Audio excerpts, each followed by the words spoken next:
का प्रतिष्ठित school don Bosco school, जो कि एफिलिएटेड है सीबीएसई से, जहां 10+2 तक के बच्चों को उच्चतम शिक्षा प्राप्त करते हैं। आपको बता दें, बीवी पाकर दरभंगा में कई वर्षों से प्रतिष्ठित स्कूल डॉन बॉस्को स्कूल में नए सत्र में आरंभ है।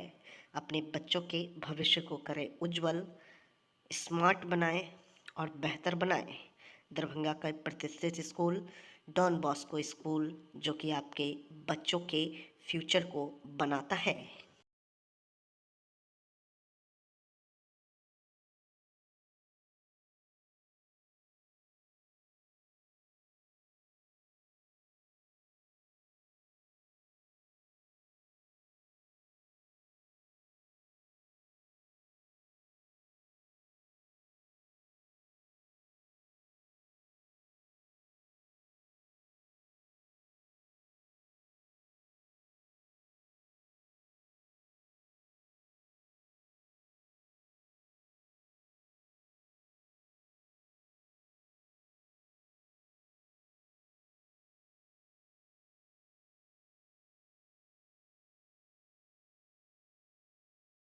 संतोष सिंह की अध्यक्षता में जेडीयू सरकार के 20 साल पूरे होने पर जनसंवाद कार्यक्रम दरभंगा के जुबली हॉल में गूंजा विकास का मंत्र।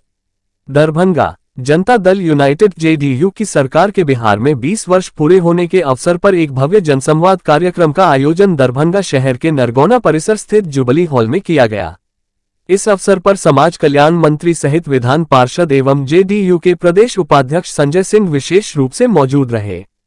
कार्यक्रम में बड़ी संख्या में स्थानीय जनता, जेडीयू कार्यकर्ता एवं बुद्धिजीवियों ने शिरकत की। कार्यक्रम की शुरुआत जेडीयू के वरिष्ठ नेताओं द्वारा दीप प्रज्वलन से की गई, जिसके बाद जनसंवाद का सिलसिला शुरू हुआ। वक्ताओं ने बीते 20 वर्षों में बिहार में हुए विकास कार्यों पर विस्तार से प्रकाश डाला। समाज कल्याण मंत्री ने अपने संबोधन में कहा कि मुख्यमंत्री नीतीश कुमार के नेतृत्व में बिहार ने हर क्षेत्र में उल्लेखनीय प्रगति की है, चाहे वह शिक्षा हो, स्वास्थ्य, सड़क, बिजली या महिला सशक्तिकरण। विधान पार्षद सह जेडीयू के प्रदेश उपाध्यक्ष संजय सिंह ने बताया कि वर्ष 2005 के पहले का बिहार और आज के बिहार में जमीन आसमान का फर्क है। उन्होंने कहा कि आज राज्य में कानून का राज है, गांव-गांव तक पक्की सड़कें पहुंची हैं, गरीबों के लिए योजनाएं सुलभ हुई हैं और महिला सशक्तिकरण के क्षेत्र में बिहार ने देश को उदाहरण दिया है। कार्यक्रम के दौरान आम जनता से संवाद स्थापित करते हुए नेताओं ने उनकी समस्याएं भी सुनी और सरकार की योजनाओं से संबंधित जानकारी साझा की। साथ ही लोगों को विश्वास दिलाया कि आने वाले वर्षों में जेडीयू की सरकार बिहार को विकास के और भी ऊंचे पायदान पर ले जाएगी। कार्यक्रम का उद्देश्य न केवल 20 वर्षों के उपलब्धियों की जानकारी देना था, बल्कि जनता से सीधा संवाद कर सरकार की योजनाओं को और प्रभावी बनाना भी था। कार्यक्रम का समापन राष्ट्रगान के साथ हुआ। अरे उल्टे करते हो। मदद समिति का स्वागत करेंगे। हाँ, अब हुआ। पीछे पीछे। मदद समिति का स्वागत करेंगे ज्योति समिति।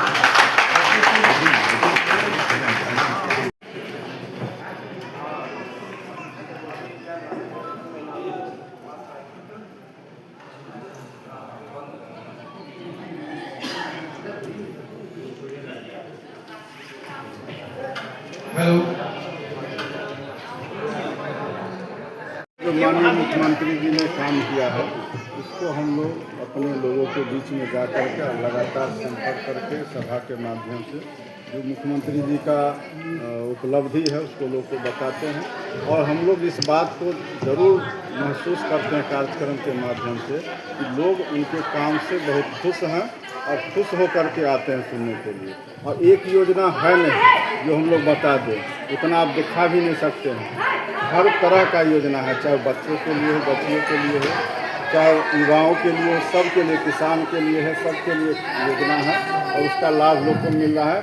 सीधा लाभ अगर हम लोग कहें कि लोगों को 1 दर्जन से ज़्यादा ऐसे काम है, चाहे वो खाद्य सुरक्षा योजना हो, सामाजिक सुरक्षा पेंशन का योजना हो, किसान सम्मान निधि का योजना हो, आयुष्मान कार्ड का योजना हो, चाहे उज्ज्वला योजना हो, छात्रवृत्ति योजना हो, या पोशाक योजना हो, इस तरह से हम अगर देखेंगे तो कम से कम 1 दर्जन ऐसी योजना है जो परिवार में लगभग हर परिवार में इसका लाभ मिल रहा है। और इसलिए हम कह सकते हैं ये हमारे सभी के लिए योजना है, जो यूनिवर्सल योजना है वो तो है ही, चाहे वो सड़क हो, बिजली हो, पानी हो, स्वास्थ्य हो, शिक्षा हो, लेकिन सीधा लाभ वाला भी 1 दर्जन से ज़्यादा योजना है। और हम लोग ये पूरे दावे से या गर्व के साथ कह सकते हैं कि बिहार में जिस तरह से माननीय मुख्यमंत्री जी ने काम किया है, लोग उससे संतुष्ट हैं। और जो 2025 में चुनाव होने जा रहा है और मुख्यमंत्री जी और एनडीए का ये जो लक्ष्य है कि हम 225 सीट जीतेंगे, तो उसको हम लोग पूरा करेंगे और फिर से एनडीए की सरकार बनेगी। लेकिन अभी जो चल रहा है कि मतदाता सूची को लेकर जो रिव्यू किया जा रहा है, उसको लेकर विपक्ष हमला हम लोग समर्थन करते हैं। और इससे जो घबरा रहे हैं वो सीधा समझ लीजिए कि हारने वाले जिस तरह से कानते हैं, रोते हैं, वही स्थिति है। उनको पहले से पता है कि हम लोग का इस बार फिर से यहाँ दाल नहीं गलने वाला है, इसलिए वो चुनाव आयोग पर और वोटर लिस्ट का सत्यापन के नाम पर अपना रोना रो रहे हैं। वोटर लिस्ट का सत्यापन क्यों नहीं हो?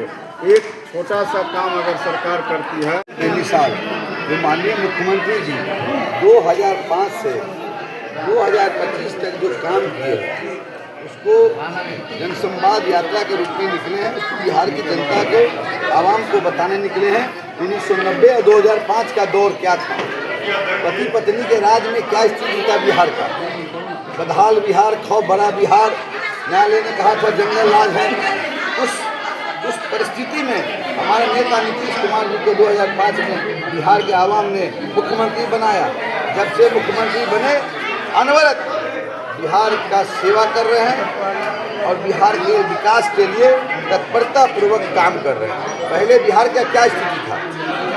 सड़क था, बिजली था, पानी था, अस्पताल था, स्कूल था, लेकिन सभी चीज़ को माननीय मुख्यमंत्री जी, चाहे सड़क हो, बिजली हो, सबको दुरुस्त करने का काम किया। गाँव में भी 22 घंटा बिजली रहता है।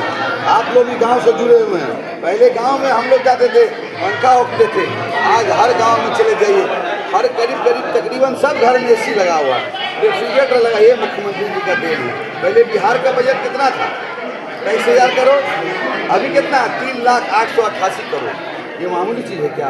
माननीय मुख्यमंत्री जितना काम किए, जैसे महिलाओं को अभी 400 से वृद्धा पेंशन जो दी ने काम किया, 400 से 1100। उसके बाद सबसे बड़ा बात है, कैबिनेट से पास हुआ जितना पंचायत 8,000 कितना पंचायत है, सबों में 50 लाख का विवाह भवन खोला जाए। वो कैबिनेट से पास है, कोई नहीं कि बेजुबान बोल दिए, जुबान से निकाल दिए, ऐसा नहीं है। कैबिनेट से पास है और इसको बनाया जाएगा। पंचायत में हम लोग जाते थे, लड़का लड़की के शादी के लोग विवाह भवन खोजते थे, मिलता नहीं। अब तो पंचायत में आपका विवाह भवन खुल जाएगा।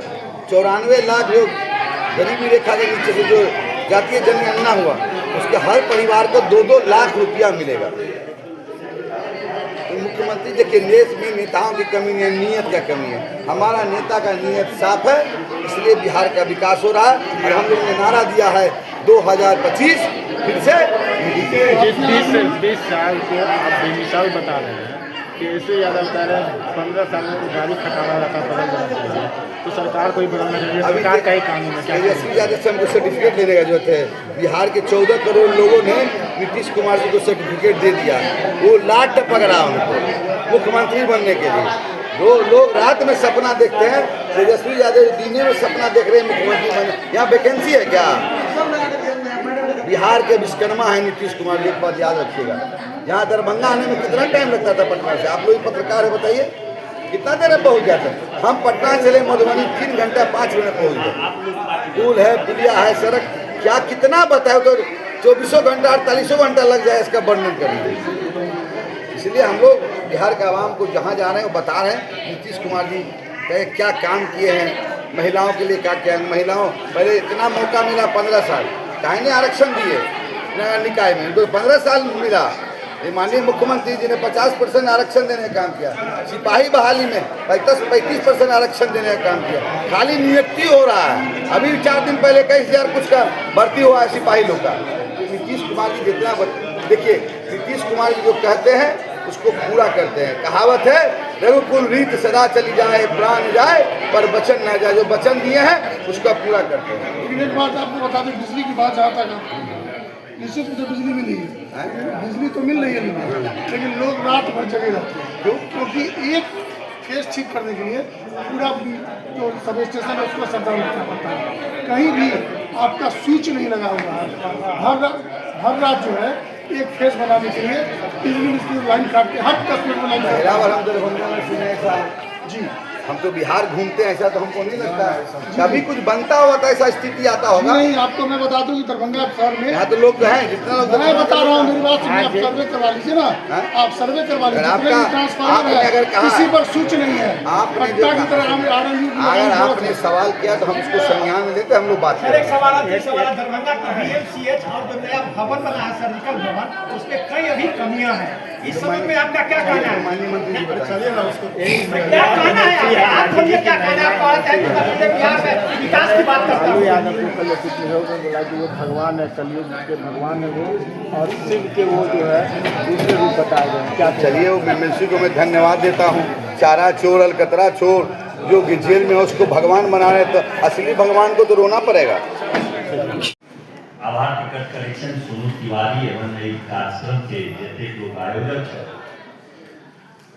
कि आए एक कार्यक्रम आयोजित करें सही मायने में, और संजय सिंह जी के से वो हम धन्यवाद दीजिए कि राज्य में घूम घूम कर कई तरह के कार्यक्रम वो आयोजित कर रहा है। सही मायने में एक आवश्यकता है। वर्तमान समय में जनता दल यू के कार्यकर्ता एक सबका गुने 24 कैरेट सोना न्यूनतम एम्हर उम्हर में रहनाय, अपन पार्टी के कार्यक्रम के अतिरिक्त कतो ओकर बदनामी नीचे की एहि तरह के कोनो गलत प्रक्रिया में रहे छै। लेकिन एक हमर सबके अभाव रहे छै कि हम सब जे मुख्यमंत्री नीतीश कुमार जी जते काज केले थे ओकर चर्चा करे में हमरा सबके कतौ न कतौ कमी रह गई, और आई उस जड़ता के समाप्त केले संजय सिंह जी और एकर के आयोजक के एहि तरह के कार्यक्रम के आयोजित करे थे, और हमरा सबके बाजे के मौका भेटल।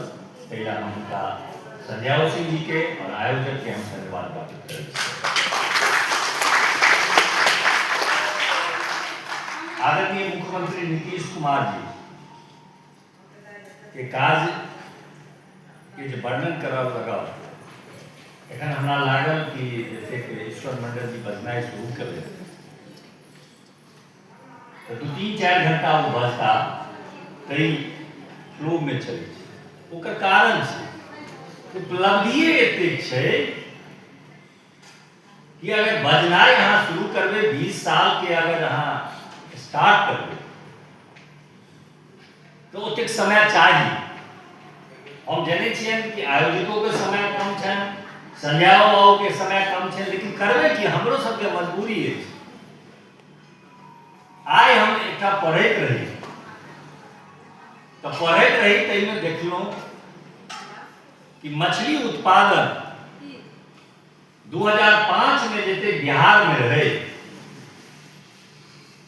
ओहि के 6 गुना बढ़ोतरी 23-4-24 के जे रिपोर्ट आयल छै ओहि में बढ़ि गेलै।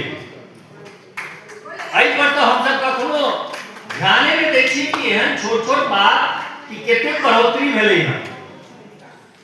जब तक अहाँ जायब ये माननीय मुख्यमंत्री जी कृषि रोड मैप के जे विचारधारा अवधारणा आनलै ते हर क्षेत्र में गुणात्मक वृद्धि भेलै हँ, जेकर चर्चा हम सब कतौ नहीं करै छी।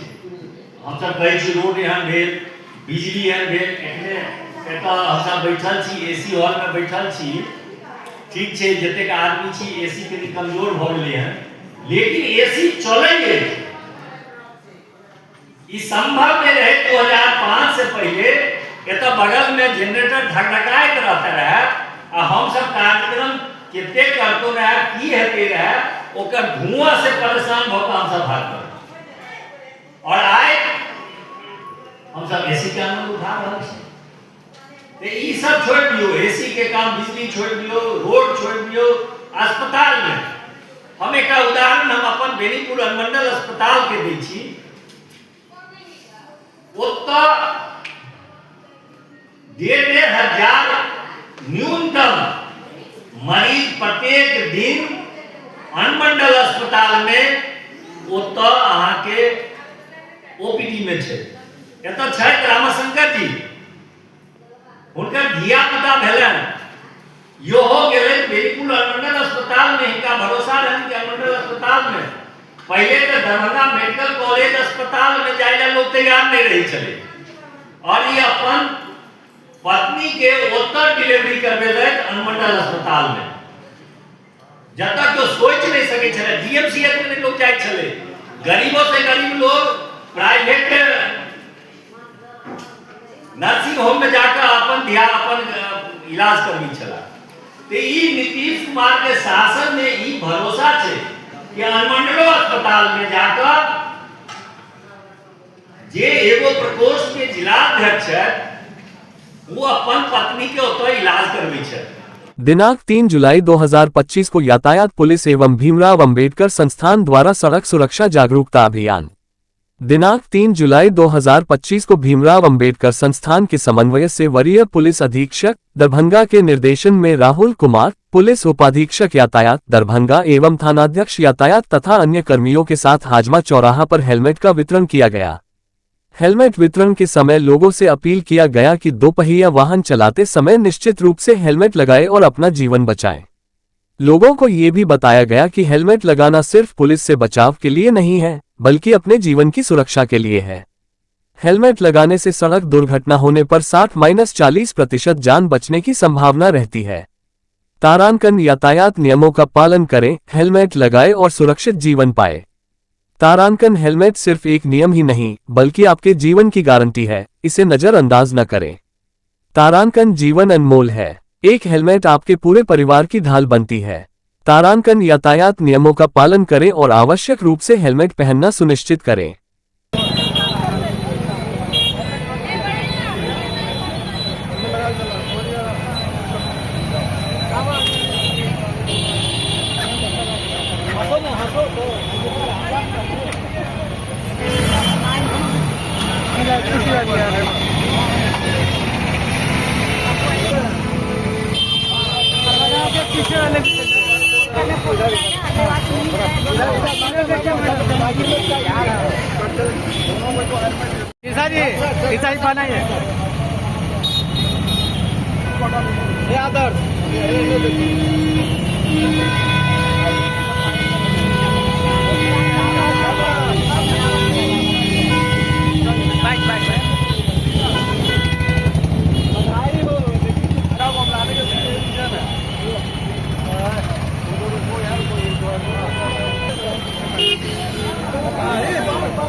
चाहिए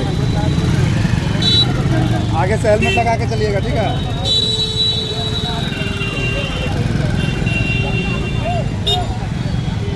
हेलमेट दे दो यार इसको लगाने के लिए, आज और पानी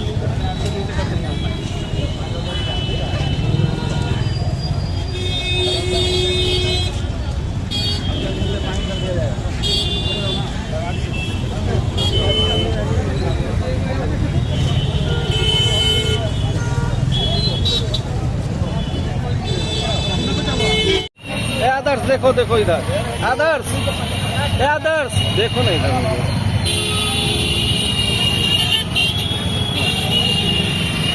अनोखा वाहन चेक इन अभियान देखने को मिल रहा है। मोटरसाइकिल चेक इन अभियान किया जा रहा है, बिना हेलमेट वाले को हेलमेट दिया जा रहा है। क्या उद्देश्य है इसका? एक्चुअली में ट्रैफिक अवेयरनेस हम लोग चला रहे हैं। इसी के क्रम में जो भी लोग हेलमेट नहीं पहने हैं उसको हेलमेट की कितनी ज़रूरी है आपके जान के लिए वो बताया जा रहा है। और साथ में डॉक्टर भीमराव अंबेडकर संस्थान के द्वारा 20 हेलमेट बांटा भी जा रहा है। और मेरा ये मानना है कि आपको हेलमेट लगाना पुलिस से बचाव के लिए नहीं है, आपकी जान के बचाव के लिए है। पुलिस से आपको डरने की कोई ज़रूरत नहीं है। ट्रैफिक रूल्स का पालन करें, हेलमेट लगाएं, क्योंकि 30% डेथ जो होता है ट्रैफिक में देखा जाए रोड एक्सीडेंट में, तो हेलमेट नहीं रहने के कारण हो रहा है। तो ये अवेयरनेस बहुत इम्पोर्टेंट है, सभी को हेलमेट लगा के चलना चाहिए। और हमारा यही अभियान का मकसद है कि मैक्सिमम लोग में इस चीज़ की अवेयरनेस हो, ताकि हेलमेट पहने, सुरक्षित रहें, अच्छे से गाड़ी चलाएं और रूल्स का फॉलो करें। किस जगह पे ये चल रहा है अभियान? ये हाजमा चौराहा पर हम लोग हेलमेट वितरण कार्यक्रम चला रहे हैं। लगभग कितने लोगों को ये हेलमेट दिया गया है? अभी तक 5 लोगों को बांट चुके हैं और करीबन 15 हेलमेट और हैं। हम लोग 20 लोगों को आज बांटने के क्रम में हैं। तो और भी किसी चौक चौराहे पे इस तरह का आयोजन चलेगा क्या? हाँ, अभी संस्थान के लोगों से बात हुई है। दोनार चौक पर भी हम लोग सोच रहे हैं कि इसको इस अवेयरनेस को चलाएं, एज वेल एज दरभंगा के विभिन्न हिस्सों में चलाने का ऐसा सोचा जा रहा है। अक्सर देखने को मिलता है जो बिना हेलमेट के जाते हैं जुर्माना किया जाता है, लेकिन आज बिना हेलमेट वाले को हेलमेट पहनाया जा रहा है, तो क्या कहेंगे? ये सोशल पुलिसिंग और एक्टिव पुलिसिंग का प्रोएक्टिव पुलिसिंग का पार्ट है। इसके तहत हम लोग ये जन अवेयरनेस करना चाह रहे हैं कि हेलमेट कितना ज़रूरी है आपके जान के लिए। मैंने पहले भी बताया कि करीबन 35 से 40% जाने रोड एक्सीडेंट में ना हेलमेट होने के चलते हो रहा है। तो पब्लिक को अवेयर करना पुलिस का काम है और आज इसी के तहत हम लोग जन जन को अवेयर कर रहे हैं कि कितना जरूरी है आपके लिए हेल्प। दरभंगा सदर थाना परिसर में मुहर्रम को लेकर शांति समिति की बैठक की गई। इस बैठक में कई अखाड़ा के लोग शामिल हुए एवं शांति समिति के मेंबर भी शामिल हुए, साथ साथ कई वार्ड के पार्षद भी शामिल हुए। इसमें दिशा निर्देश दी गई, डीजे पर पूर्ण प्रतिबंध रहेगा एवं अश्लील गाना ना बजावे और हर एक चौक चौराहा पर सामाजिक तत्वों पर सीसीटीवी कैमरा की नजर रहेगी। इस्माइलगंज दरभंगा में मुहर्रम का नुमाइशी खेल का आयोजन रात्रि से शुरू होकर अहले सुबह तक चला। मुहर्रम के खिलाड़ियों द्वारा काफी आकर्षक खेल दिखाया गया, वहीं इस मौके पर लोगों की काफी संख्या में भीड़ देखी गई। दरभंगा मुहर्रम पर्व के पावन अवसर पर बुधवार की रात मोहल्ला इस्माइलगंज में नौजवान मुहर्रम कमेटी दरभंगा की जानिब से नुमाइशी मुहर्रम खेल का भव्य आयोजन किया गया। इस कार्यक्रम की शुरुआत धार्मिक परंपरा के अनुरूप हजरत मिर्जा बगदादी रहमतुल्लाह अलैहि के मजार शरीफ पर फातिहा पढ़ने और मिट्टी लाने की रस्म के साथ की गई। इसके पश्चात मुहर्रम के पारंपरिक खेलों का आयोजन बुधवार की रात्रि से शुरू हुआ, जो गुरुवार की अहले सुबह तक चला। इस मौके पर बड़ी संख्या में स्थानीय लोग, अकीदतमंदों एवं खेल प्रेमी उपस्थित रहे। खेल में भाग लेने के लिए सैकड़ों की संख्या में खिलाड़ी मौजूद थे। मोहल्ला इस्माइलगंज में देर रात तक उत्सव का माहौल बना रहा। लोगों ने बड़ी उत्सुकता से मुहर्रम खेलों का आनंद लिया और खिलाड़ियों का उत्साहवर्धन किया। मुहर्रम कमेटी के सदस्यों ने आयोजन को सफल बनाने के लिए पहले से ही विस्तृत तैयारी की थी। खेल आयोजन स्थल को भव्य ढंग से सजाया गया था, जहां था और ढोल बैंड बाजा और रोशनी की आकर्षक व्यवस्था की गई थी। मैदान में विशेष रूप से सुरक्षा और अनुशासन का ख्याल रखा गया, जिससे कार्यक्रम पूरी तरह शांतिपूर्ण और व्यवस्थित ढंग से संपन्न हुआ। कमेटी के सदस्यों ने बताया कि यह आयोजन हर वर्ष परंपरागत रूप से किया जाता है और इसका उद्देश्य नई पीढ़ी को इस्लामी इतिहास, बलिदान और परंपरा से जोड़ना है। मुहर्रम के इस अवसर पर हजरत इमाम हुसैन अलैहिस्सलाम की कुर्बानी को याद किया जाता है और खेलों के माध्यम से युवाओं को अनुशासन, वीरता और समर्पण की सीख दी जाती है। मुहर्रम कमेटी के जिम्मेदारों और खेल में भाग लेने वाले युवाओं को सामाजिक कार्यकर्ताओं एवं बुजुर्गों ने धन्यवाद दिया और इस आयोजन को समुदाय के लिए प्रेरणादायक बताया। यह आयोजन न सिर्फ धार्मिक और सांस्कृतिक परंपरा का प्रतीक बना, बल्कि इस्माइलगंज की एकता और भाईचारे की मिसाल भी पेश की। मधुबनी में रिश्वतखोरी का भंडाफोड़, रही का सीओ और नाजिर रंगेहाथ गिरफ्तार। मधुबनी निगरानी विभाग पटना की विशेष टीम ने मधुबनी जिले में बड़ी कार्रवाई करते हुए रही का अंचलाधिकारी अभय कुमार और नाजिर आदित्य कुमार को 30,000 रुपये रिश्वत लेते रंगेहाथ गिरफ्तार कर लिया। इस कार्रवाई से पूरे जिले में हड़कंप मच गया है। मामला निगरानी थाना कांड संख्या 47/2025 से जुड़ा है। शिकायतकर्ता राहुल कुमार झा निवासी गौशाला रोड, मधुबनी ने निगरानी थाना में आवेदन देकर बताया कि उन्होंने एक जमीन की रजिस्ट्री के लिए आवेदन दिया था। इस प्रक्रिया में जिला निबंधन कार्यालय द्वारा संबंधित जमीन पर रोक ब्लैक लिस्टिंग की स्थिति की जांच के लिए रहीका अंचलाधिकारी से रिपोर्ट मांगी गई थी। जब राहुल रिपोर्ट के लिए अंचल कार्यालय पहुंचे तो सीओ ने कथित रूप से 1 लाख रुपए की मांग की और नाजिर से संपर्क करने को कहा। नाजिर ने कहा कि सीओ का हिस्सा 1 लाख रुपए और उसका खुद का हिस्सा 15,000 रुपए होगा। प्राथमिक जांच के बाद निगरानी टीम ने कार्रवाई की योजना बनाई। जाल बिछाकर शिकायतकर्ता को आरके कॉलेज के पास एक मंदिर के पास बुलाया गया, जहां नाजिर ने पहले 13,000 रुपए लिए। इसके बाद सीओ का 17,000 रुपए लेकर वे सरकारी आवास पहुंचे। जैसे ही अंचलाधिकारी ने रिश्वत की राशि स्वीकार की, निगरानी विभाग की टीम ने दोनों अधिकारियों को रंगे हाथ पकड़ लिया। निगरानी डीएसपी राजन प्रसाद सिंह ने बताया कि पूछताछ के लिए दोनों को मधुबनी सर्किट हाउस लाया गया, जहां प्रारंभिक जांच की जा रही है। कल उन्हें निगरानी न्यायालय मुजफ्फरपुर में प्रस्तुत किया जाएगा। यह मामला मधुबनी जिले में व्याप्त भूमि विवाद और भ्रष्टाचार की जड़ पर एक गहरी चोट के रूप में देखा जा रहा है, जहां फर्जी कागजात और मिलीभगत के मामले आम हैं। फ़ोन करके बुलाया गया कि वहाँ पे पहुँचिए। पहुँचने के बाद जो है उन्होंने अपना पैसा लिया, तो परिवादी ने उनसे कहा कि सीओ साहब का भी पैसा है, लेके आए हैं आप। तो बोले कि चलिए सीओ साहब का पैसा हम लोग उनके घर पे दे देते हैं। और उसी क्रम में परिवादी और सत्यापनकर्ता उन्हीं के मोटरसाइकिल से अंचल कार्यालय स्थित सीओ के आवास पे गए। वहाँ सीओ ने जो है उनसे 17,000 रुपये की राशि परिवादी से ली और उस क्रम में सीओ को जो है जो निगरानी की टीम जो वहाँ जाल बिछाए हुए थे उन्होंने उनको पकड़ा। और चूँकि वहाँ पे स्थिति इस तरह की उत्पन्न हो गई कि सीओ के परिवार के लोग जो है वो थोड़ा फ्यूरियस हो गए और हल्ला करने लगे, आसपास से लोग जुटने लगे। तो ऐसी स्थिति में जो है हम लोग वहाँ से जो गवाह थे उनके साथ वापस हम लोग जिला अतिथि कार्यालय आए, जहाँ पे आगे फर्दर कार्रवाई की जाएगी।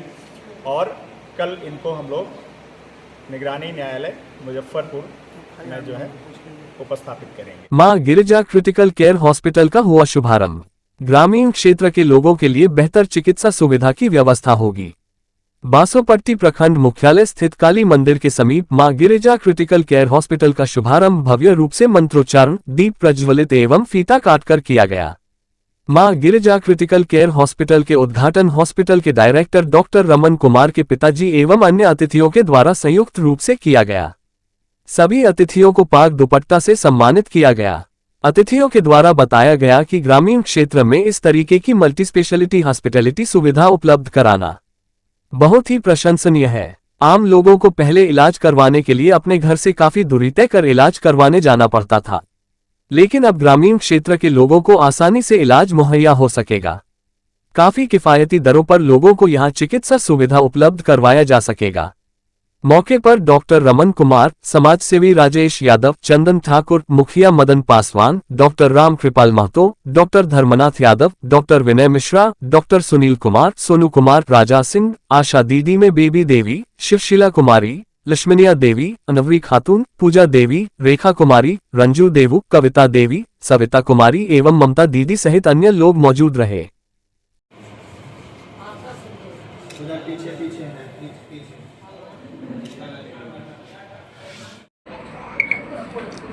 सर, मां गिरजा इमरजेंसी हॉस्पिटल का जो आज उद्घाटन किए हैं, क्या उद्देश्य है सर?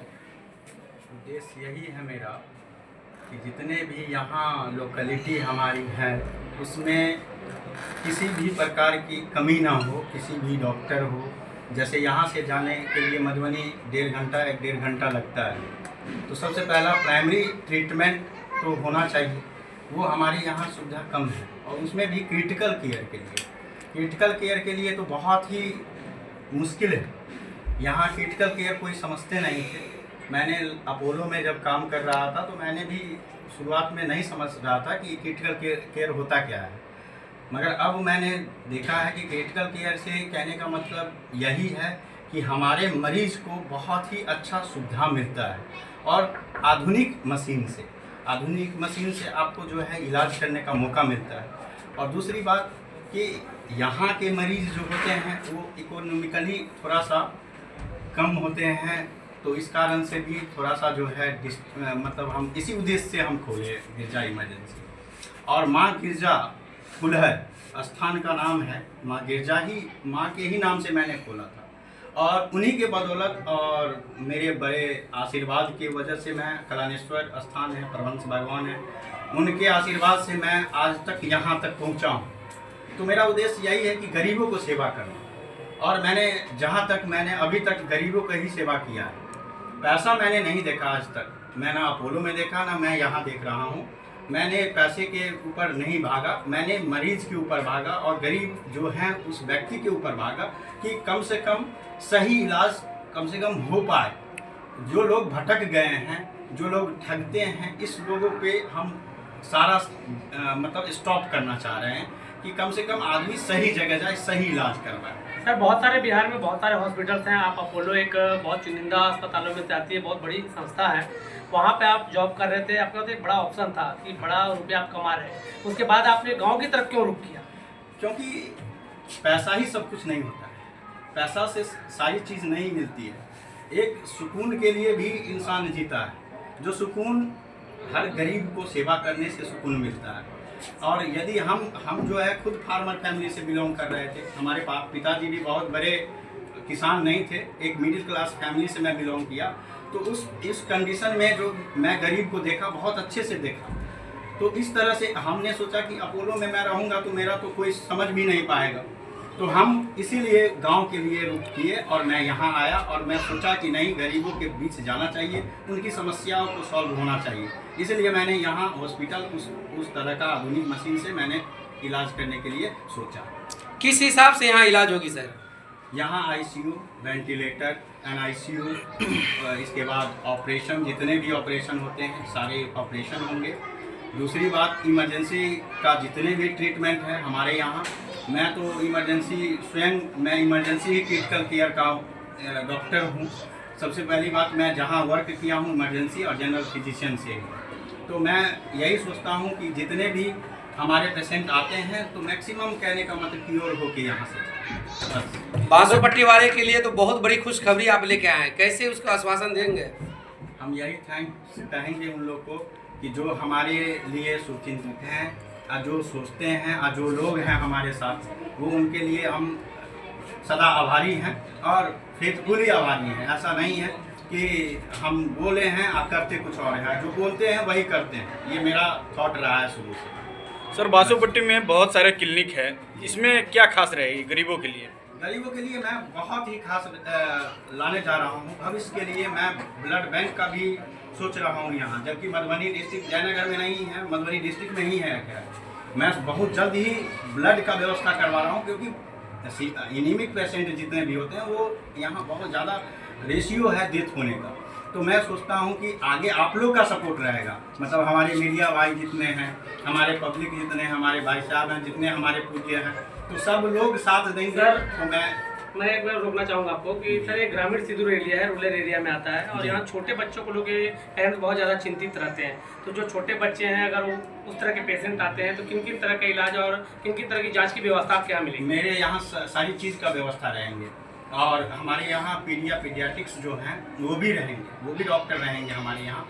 मैंने मतलब मधुबनी मेडिकल कॉलेज के डॉक्टर्स रहेंगे यहाँ।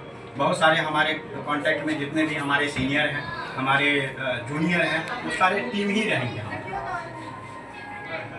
आपका परिचय बता पाएंगे? हाँ, डॉक्टर रमन कुमार, घर मेरा जसोर हुआ, और मैं MBBS लखनऊ से किया हूँ, और अब ड्यूटी मैं अपोलो में किया हूँ, और अभी फिलहाल अभी ज्वाइन मैं Purnia medical college GMC government medical college में हूँ, अभी रेजिडेंट। जी हाँ, शुक्रिया सर। आज प्रमंडलीय पार्षद महासंघ कार्यालय कटहलबाड़ी में माननीय विधान परिषद सदस्य श्री संजय सिंह जी का भव्य स्वागत माननीय पार्षदों के द्वारा किया गया, जिसमें 1 दिसंबर 2024 को प्रमंडलीय पार्षद महासंघ के भव्य सम्मेलन में लिए गए निर्णय के आलोक में 5 सूत्री मांगों का ज्ञापन सौंपा गया।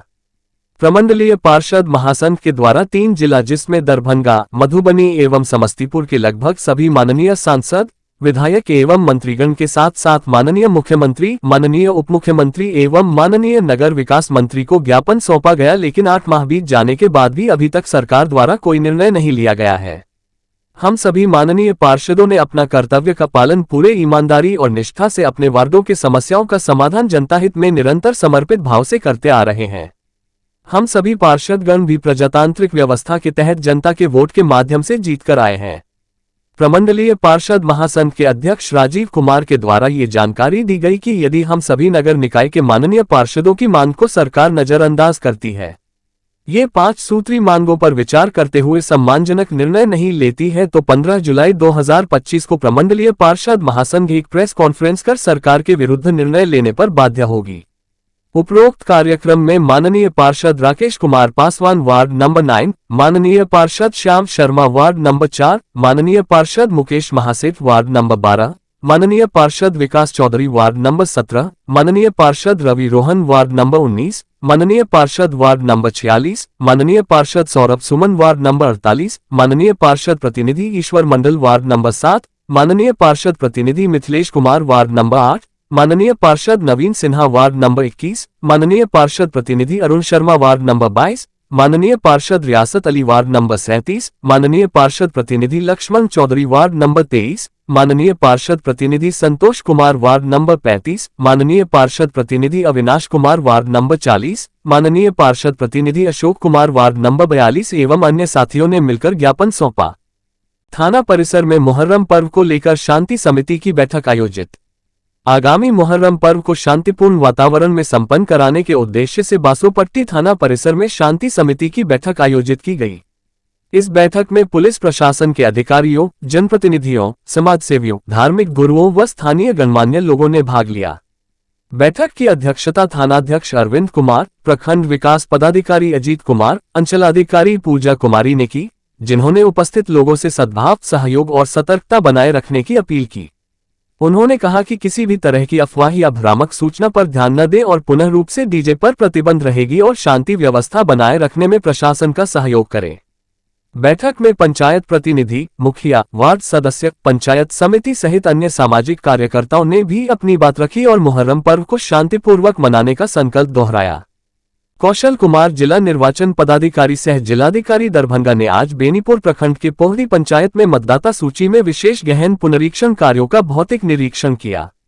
तारांकन उन्होंने उपस्थित अनुमंडल पदाधिकारी बेनीपुर, प्रखंड विकास पदाधिकारी, अंचलाधिकारी, बीएलओ और सुपरवाइजर को स्पष्ट निर्देश दिया कि घर घर जाकर योग्य नागरिकों को मतदाता सूची में जोड़ना सुनिश्चित करें। साथ ही उन्होंने कहा कि प्रत्येक योग्य नागरिक के पास जाए और मतदाता सूची उनका नाम दर्ज करने के लिए मार्गदर्शन दें एवं गणना प्रपत्र भरकर जमा करना सुनिश्चित करें। जिला निर्वाचन अधिकारी ने स्पष्ट कहा कि समाज की अंतिम व्यक्ति बैठने वाले लोगों के घरों में जाएं और सभी योग्य नागरिकों को मतदाता सूची में नाम दर्ज करना सुनिश्चित करें। लापरवाही पर कार्रवाई सुनिश्चित की जाएगी। मतदाता सूची पुनरीक्षण कार्यक्रम में सभी का पूर्ण सहयोग अपेक्षित है। गणना प्रपत्र सभी से भरवाकर संबंधित बीएलओ के पास जमा कराएं। जिला निर्वाचन अधिकारी स्थानीय लोगों से फीडबैक लिया और गणना प्रपत्र बीएलओ से लेकर शीघ्र जमा करने का अनुरोध किया है। जिलाधिकारी दरभंगा एवं वरीय पुलिस अधीक्षक दरभंगा द्वारा विधि व्यवस्था को लेकर मुहर्रम पर्व में चौक चौराहों पर प्रतिनियुक्ति पुलिसकर्मियों को ब्रीफ किया गया। जिलाधिकारी दरभंगा एवं वरीय पुलिस अधीक्षक दरभंगा द्वारा बीते रात्रि संयुक्त रूप से दरभंगा शहरी क्षेत्र में विधि व्यवस्था, शांति व्यवस्था एवं कानून व्यवस्था बनाए रखने हेतु मुहर्रम पर्व में संवेदनशील अतिसंवेदनशील जगहों पर प्रतिनियुक्ति पुलिस पदाधिकारियों कर्मियों को ब्रीफ किया गया एवं आवश्यक दिशा निर्देश दिया गया। तारांकन मुहर्रम के दौरान जुलूसों और बड़ी भीड़ को देखते हुए पुलिस को भीड़ के घनत्व को नियंत्रित करने और भगदड़ या दुर्घटनाओं को रोकने, तारांकन इसमें बैरिकेड्स लगाना, प्रवेश निकास बिंदुओं को नियंत्रित करना और ताजियों की सुरक्षित आवाजाही सुनिश्चित करना। तारांकन जुलूस मार्गों पर यातायात को सुचारू करने के लिए विशेष निर्देश दिए गए। यातायात को डायवर्ट करने और आपातकालीन वाहनों की पहुंच सुनिश्चित करना। तारांकन पुलिस पदाधिकारियों को धार्मिक नेताओं और स्थानीय गणमान्य व्यक्तियों के साथ मिलकर काम करने के लिए निर्देश ताकि पर्व का संचालन सुगम हो। तारांकन किसी भी तरह का संदिग्ध गतिविधियों या संभावित खतरों के प्रति सतर्क रहने का निर्देश दिया गया। अनधिकृत सभाओं पर नजर रखना, प्रमुख स्थानों की सुरक्षा सुनिश्चित करना और आपात स्थिति में त्वरित प्रतिक्रिया देने का निर्देश। तारांकन आपात स्थितियों जैसे चिकित्सा संकट, आग की घटनाएं या भीड़ के व्यवहार में अचानक वृद्धि के लिए आकस्मिक योजनाएं तैयार रखने के निर्देश एवं अन्य कतिपय बिंदुओं पर आवश्यक दिशा निर्देश दिए गए।